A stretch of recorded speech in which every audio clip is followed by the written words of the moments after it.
What's going on, ladies and gentlemen? We're back here with the Subaru Legacy again. I just want to give y'all a quick update. So, per last video, got this bad boy in. Still haven't gotten the clamps for her yet, but I'm pretty sure she'll be ready to go. So that's for your intake air temp sensor. Then, of course, we got our map sensor here, a little bit above the manifold from where we're grabbing from. I just read that from LINK ECU saying that, yeah, you're supposed to run this just a tad higher than where you're pulling the vacuum from. So I guess we'll see. If we get an accurate reading, but then we're running all our wiring through here behind the intercooler. And then I found a little grommet right down there where we're running all our wires from. So these are all my connectors for the different sensors. One of them being that wideband sensor right there on that new NVIDIA downpipe, which, speaking of that, I'm a little worried about how we're gonna get an exhaust for this bad boy. Cause I mean, I believe I could probably go to any sort of exhaust shop and they could probably make one as long as I bring the flange, most likely. Because I'm also planning on putting this MagnaFlow here into her, because she has stock dual tips. So I would like to keep the stock look of the dual tips just a little bit bigger and 3-inch all the way back, but I also don't want it crazy loud, because I mean, at the end of the day, she's a wagon. She's gonna be a little quick, of course, but she's still a wagon. And I just don't want her obnoxious. I just want her sounding good and have the proper flow for the turbo. So regardless of that, got all this through the firewall, and big step, we got our ECU in.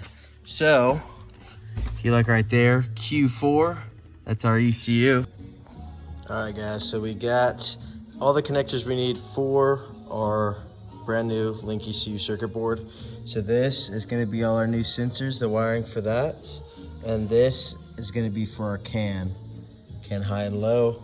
And then we had to run 12 volts separately, because supposedly, from what I've read, it looks like the can voltages here, or the 12 volt voltages here, aren't going to be enough to necessarily supply all the sensors reliably. So this just goes to a DTM4, and this is LINK ECU's expansion harness.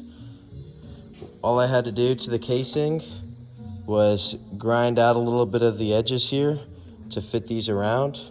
So we'll show you all the finished product once it's in the car. Right here is our can wire, and we got 12 volt coming to here. What I'm kind of thinking for this 12 volts, we've got a wire right there, which I haven't checked yet, but I believe 12 volts coming out of there, out of that connector. So I'm gonna check that and possibly put in my own connector, and then put maybe a 5 amp fuse on the can line, or on the can positive and negative. That way, if a sensor blows it, it'll hopefully blow that 5 amp fuse before it blows wherever this power comes from. Because I definitely don't want that, because I don't want to be chasing that. So I'll probably end up using that, putting my own connector on there, because I'm not exactly sure what that does currently. But regardless of that, we already got all of our sensors plugged in. We got the wiring run. This is actually, this wire here is coming from the lambda, from the wideband sensor. So probably what I'm planning to do is, off of this, just make my own splitter. So then I have some test ports possibly, but then also plug in the can going to the wideband sensor. Because I kind of want to possibly put in one of the can gauges that LINK makes, because you could get some good data from that, but we'll see about that. Most I just want the splitter for testing purposes and stuff like that. But yeah, big step, got the ECU in. Really the last thing I'm a little bit curious about is my ignition coil. So I still haven't gotten my ignition coils constant power yet.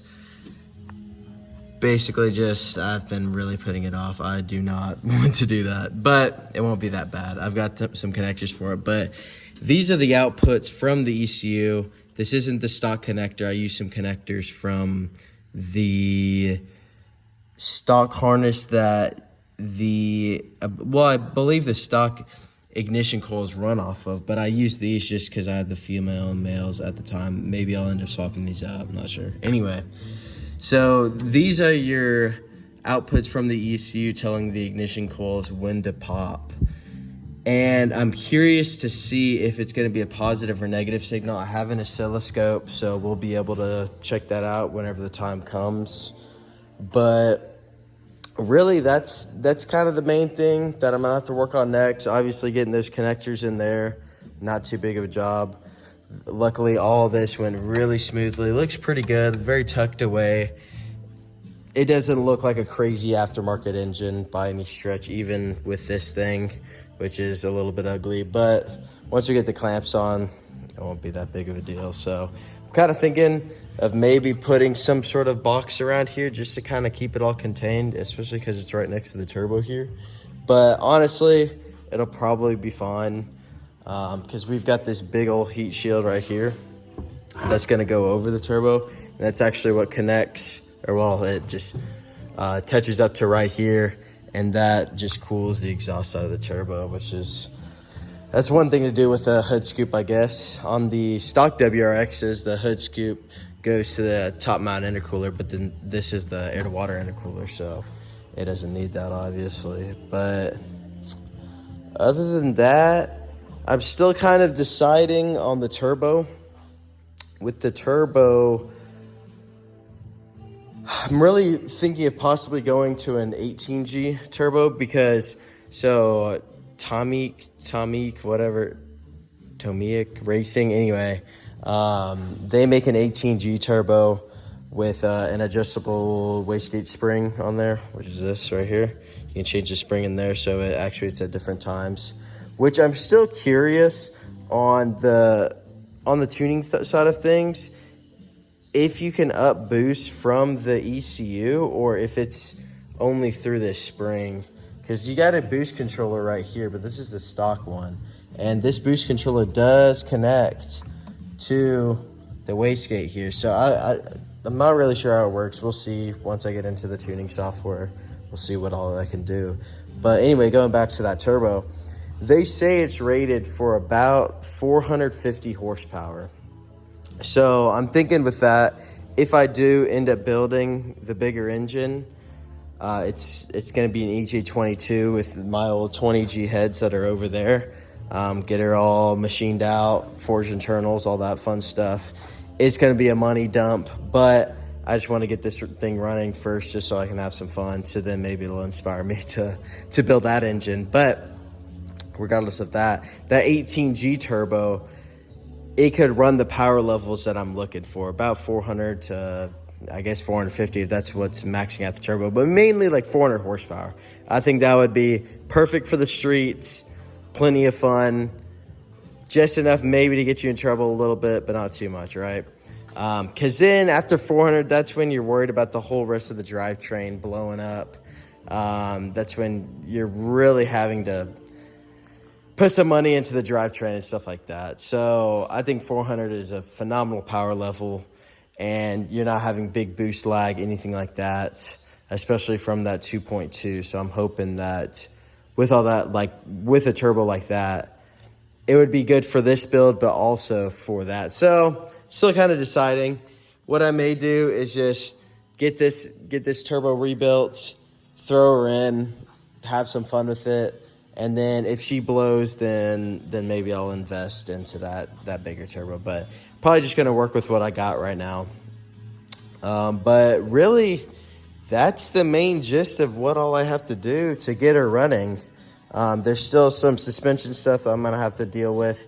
My steering rack may be leaking, even though it's a brand new steering rack. But I'm pretty sure it's leaking because the last time I had this running, I think it was leaking a little bit. But yeah, like I said, that's kind of the main objectives to getting her running. Anyway, if y'all have any questions about the build, let me know. I know a lot of you guys are from the forum page. That's mainly who I'm doing this for, is for the forum page guys, because they know what's going on with these bad boys and they can offer some help and stuff if I'm not making sense. But anyway, guys, I appreciate your time. God bless you all. Have a good one.